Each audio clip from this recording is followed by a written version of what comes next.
The following is an exclusive presentation of the NCCU Sports Network. All right, we're here with North Carolina Central University men's basketball coach LeVelle Moton. Coach, if you could start just by talking about how the preseason's going. It's going. It's a new basketball team. The familiarity is not in a comfortable space right now.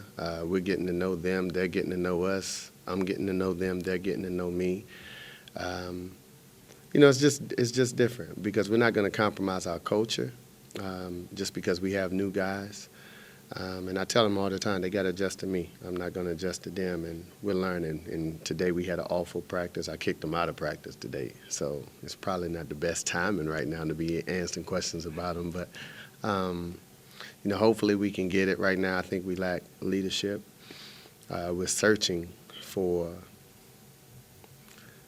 that returner, that guy to step up and assume the role of some of the great leaders that we've had in the previous years. And honestly, that's always been the great separator amongst our team, is that we've had great leadership. And right now we don't have that at all. We don't have anyone that's stepping to the forefront, and that's one of my primary concerns. So I'm gonna lead until someone gets comfortable in their identity to lead. And if we don't have that, we're gonna be in trouble. 2 seasons ago, you lost a group of guys, including Poobie Chapman and Jeremy Ingram, and then you came back and filled the shelves back up and won another MEAC regular season championship. Now you lose 4 starters, and I think folks are just expecting you to keep that thing going. So, what kind of pressure does that put on you that the expectations are still very high for this program? None. Because the standard is the standard. We're fooling ourselves. We're in the MEAC. It's 13 teams. It's 1 championship. It's a 1-bid league. So in order for us to achieve the success that we ultimately want, only 1 team goes to that tournament. So the final goal, the final objective, the end goal for every team should be a championship. So we put that expectation up there. It's funny this time of year because coaches come in and try to downplay it.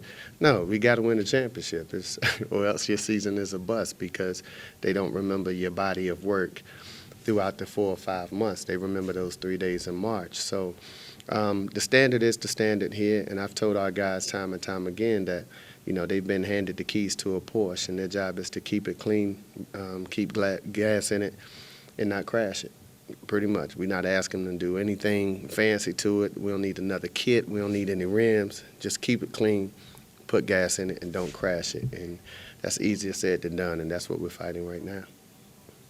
Well, Coach, I got to ask you, what was it that led to an early practice today? Well, we on fall break, so we had an early practice, but the overall energy that's required to come in every single day, I would like to think, we practice differently than any other team in the nation. I want that to be our ultimate separator, and we have a high energy level every single day at our practice, and the day that you come in without that, I don't feel as if you're giving me an honest day's work. So I'll throw you out at practice and y'all just run, and we'll just be the best conditioned team in the world. But I just feel like the effort and the energy just wasn't there. I thought they came to practice today just to get through. And when you come just to get through, you always have some shortcomings. What's their reaction when you tell them that practice is over early, done, you're kicked out? Did that kind of wake them up, or did they still kind of look like they were sleepwalking? Well, that woke them up today because they knew when I said practice is over, I really meant practice was over for me. So I'm the only one who really walked out of the gym, and they stayed in there and they kept running. So it was over as far as my practice plan and what we had to do, but it wasn't over in terms of them giving me an honest day's work. So I tell them, don't try to beat the system. And that's the new guys, where sometimes when you come from different places, you've been allowed to get away with certain things simply because you were bigger, faster, stronger, and probably better. And they don't mean any harm by it because they're great kids. They just don't understand the culture right now. And some of our other guys are telling them, like, look, man, when he say if he put this basketball up, we're going to run all day. Like, he really means that. He's not saying it, just to pose a little threat or whatever. So this first couple of months is pretty much them understanding me and understanding, like, when I say I'm going to do something, I'm going to do it. Coach, when you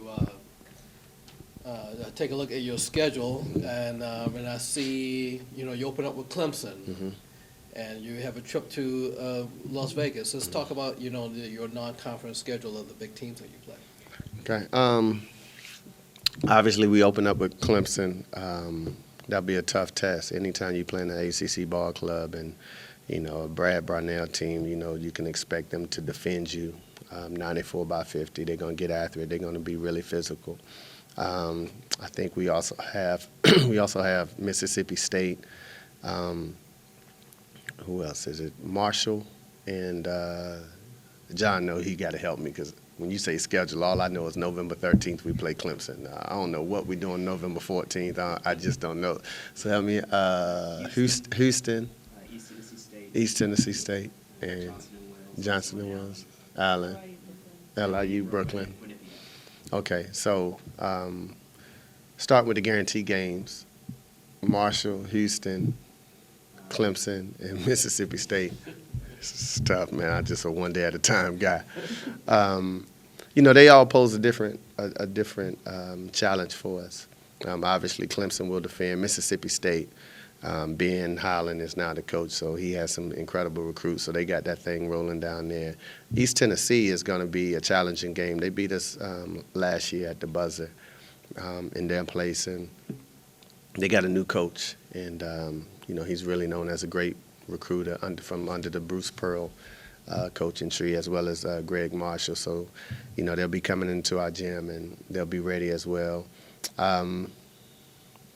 Marshall in Houston, Kevin Sampson, that name speaks for itself, so he'll be really prepared. And Marshall is a team that's up and coming on the rise, too, with Coach D'Antoni. So it's challenging. Scheduling is never easy for us.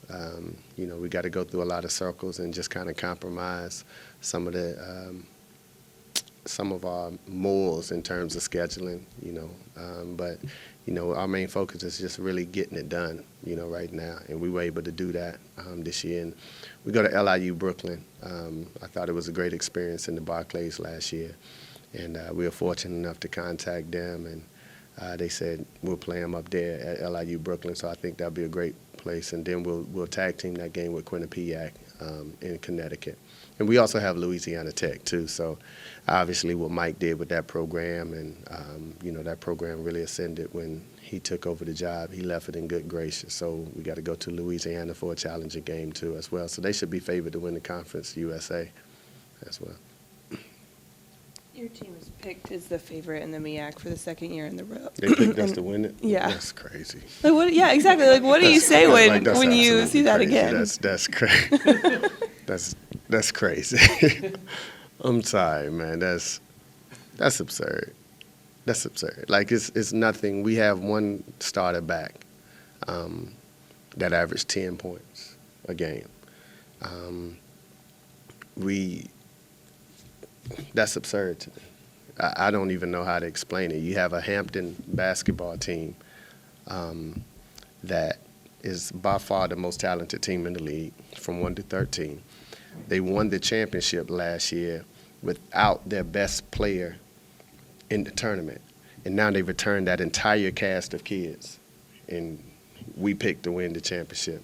How, I don't know who's doing this picking and choosing, but that's absurd. That's an atrocity for them to pick us. I'm not shying away from the expectation or whatever because, like I said, the standard is the standard. And when they throw the ball up, all of the preseason predictions go out the way. But I don't know why they would choose us, especially when you have a team such as Hampton. You have a team like A&T that's returning 4 and 5 starters. You have a team with Norfolk who probably has the preseason player of the year in the league. Like we don't have any of that. So I don't know if they're doing it out of respect. I don't know why they're doing it. Those are unanswered questions that I really can't answer, but I can say that it's an atrocity that they're picking us to win the MEAC with a Hampton team that won the tournament last year and in return everyone. I don't know why they do that. Hampton was, in fact, picked second in the preseason poll, but you also mentioned one starter returning this year, Dante Holmes, who was named to the second team preseason. Talk about Dante and what you hope to get out of him this year. Well, we have honest conversations with Dante, and Dante is the type kid where he's one kid that I can really have honest conversations with.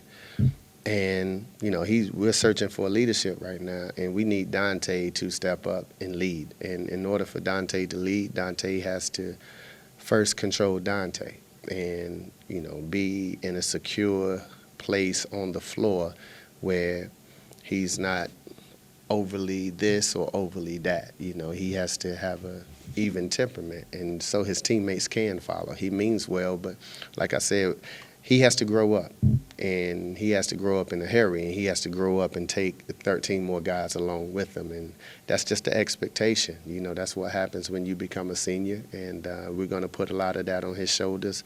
And right now, I think we have to do that collectively, but you know, we're expecting big things from Dante. He has to be better than he was last year.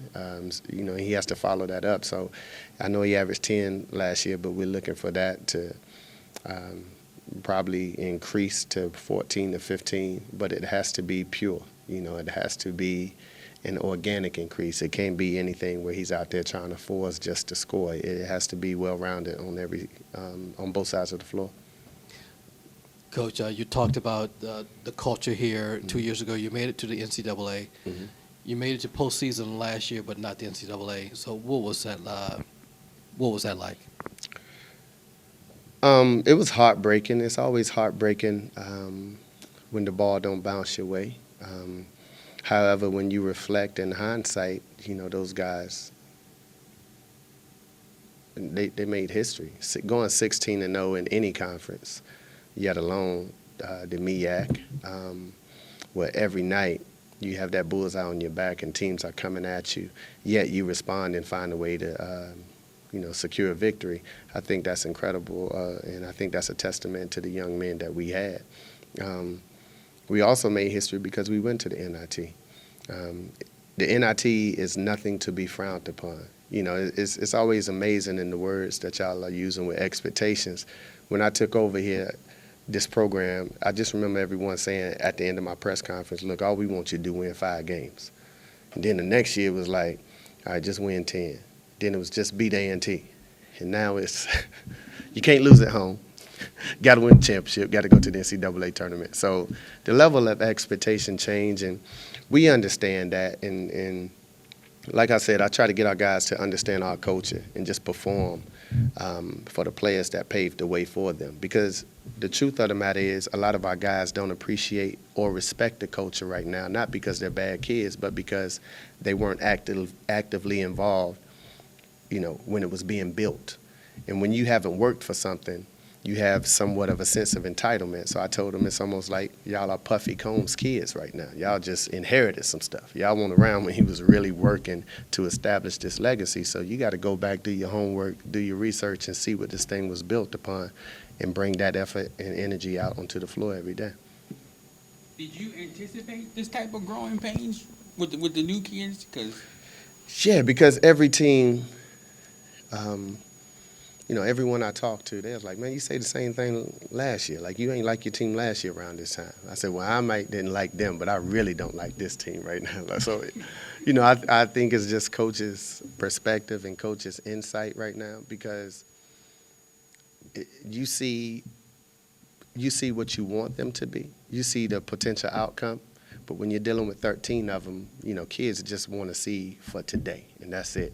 And you're trying to look down the road into March, and you're trying to, you know, demand that they do certain things a particular way, and you're just trying to create that culture and that fabric right now. So, you know, it comes along with the territory, and it's part of those growing pains, because truth is, the guys that's returning, they're relatively new anyway, because they're new in the roles that we're asking them to produce.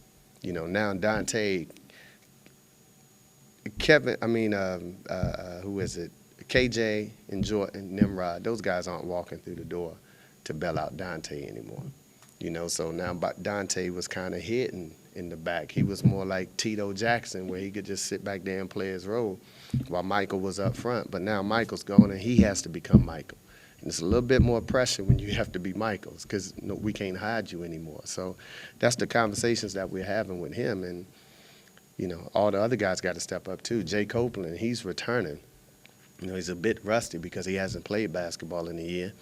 But he was a big man who's really a soft-spoken kid, and he was led by Poobie and Jeremy and KJ and all of those guys, and now he had to step to the forefront. So they are ascending to different levels, which means different responsibilities, which means different expectations. Coach, this program has built a reputation on its defense. Mm-hmm. Last year, Eagles were second in the nation to Kentucky. Wow. So how do you get this new group together? Because, it's got to be difficult to bring a new group together to play that brand of defense on that level. How do you do that? We're starting early. We're going through the same thing, the series of drills, the demands, the half-court expectations. We're spending, out of 2.5-hour practice, we're spending maybe 2 hours on defense, because at this particular time, the offense is going to come. And that really don't gel for any team, particularly us, until around that January period. That's when we really start clicking offensively. But defensively, you got to start from day one. And you got to get 5 guys in our system on one accord. And they have to trust each other. So we're building that. And in order for us to be a good defensive team, the one thing that's misunderstood and underestimated is the ability to communicate. And I have a group of guys right now, and they just won't talk. They'll talk in the locker room all day about the best rapper and this pretty girl and this shoe and who's the best, Kobe or Bron. They'll scream to different decibels about that. But when you get them on the floor and ask them to talk, it's silent, So we have to communicate better. And I think they'll communicate better once they become a little more comfortable. So it's going to be a growing process, man. And I just encourage people to not attach this team to – it's almost like having 3 kids, and the 2 kids before, this baby was, all Americans and all this, and now he's coming along. He still has his own identity, even though he has to live up to the pressures of his brother. So this is the baby right now, and he's junior, and we got to see him through and kind of offer some insight along the way for him. I don't know if you're superstitious, but you've had some relative success at home Right. in the last few years. I ain't superstitious. What's the No, not at all. what is so critical about playing at home, and why has your program been so successful? Comfort. I think we find solace in the fact that when we come out, we have our crowd screaming for us, and we have a great fan base, and they really see us through. I would say, I don't know the home streak, 30-something, 35. Keep you with me, John. But I would say out of those 35, at least 25 was us being dependent on our 6th man, which is the crowd or the band or the cheerleaders, just to see us through. And kids have a tendency to play a bit harder at home. And, even when those adverse times take place, we have our crowd and our band, to get us over that hump until we can, become a bit more comfortable. On the road, it's a little different. We've been successful on the road because we've had really mentally tough kids, so that's definitely going to be a challenge this year as well. But I tell our kids, don't worry about the home streak, because that home streak wasn't built by going out winning 35 games. It was built by winning 1 game at a time and just having that complete focus there. So I think they're prepared, for those things down the road. But first things first, we have to be able to win at practice tomorrow. They have to be able to come to practice and beat me by just not getting kicked out of practice. That's our number 1 goal right now. Coach, last year about this time we were talking about, practice. How's injuries? Because we were talking about last year, everybody was injured. Mm-hmm. Healthy this year? Somewhat. We have some guys who have not been cleared. Today, C.J. Wiggins, who's a freshman, you guys will really like him once he understands what we're trying to do. He bumped knees with Jay Copeland, and Jay that's tough as it is. And then once Jay is 260 pounds, CJ's 160 pounds, so that's a 100-pound discrepancy. And then Jay had a brace on to protect his knee, and I think they bumped that. So he went down today, and then we have a couple of guys who's yet to be cleared. So we're just working with what we have, and I just learned a long time ago, try not to worry about all the outside or the external factors that you really can't control. Just control whoever's out there on the floor and coach them up as hard as you can, and, hopefully everyone can come out. Coach, I've heard many, many times around you in this program that one day the ball will stop bouncing. Mm-hmm. But in the past few years, you've had 5 to 6 of your student athletes that have not only graduated but have gone on to play professionally. How important is that? That's huge. Anytime you can be a pawn in assisting anyone to achieve their dreams, that's the ultimate. All of those young men, every year at a team meeting, all of those young men come in, and one of the questions I ask is who would like to play pro basketball, and every hand goes up in the room. And I tell them I'm not the dream killer, but what we do, we play musical chairs. And, we break it down from 14 people to 10 to 8 to 6 down to 2, and then we have a winner. And I tell them, look, the moral of the story is, if you thought this game of musical chairs was hard, think about trying to go play professionally or in the NBA, because only 1% of the world does that. And professionally, that means it's 1.2 million people trying to try out for 35 spots, because they'll draft 60, but they only going to keep 35. I said, so what separates you from the 1.2 million people to get those 35 spots? And we try to put it in perspective. And now they know this is why he's asking me to go to class. So now we want them to obviously receive that degree. And they get a chance to go continue their professional career and take care of their family playing the game that they love. I'm all for it. So it's kind of been the snowball effect right now, because they went over there and they performed at a high level, from Dominique Sutton to Ray Willis to Jeremy Ingram.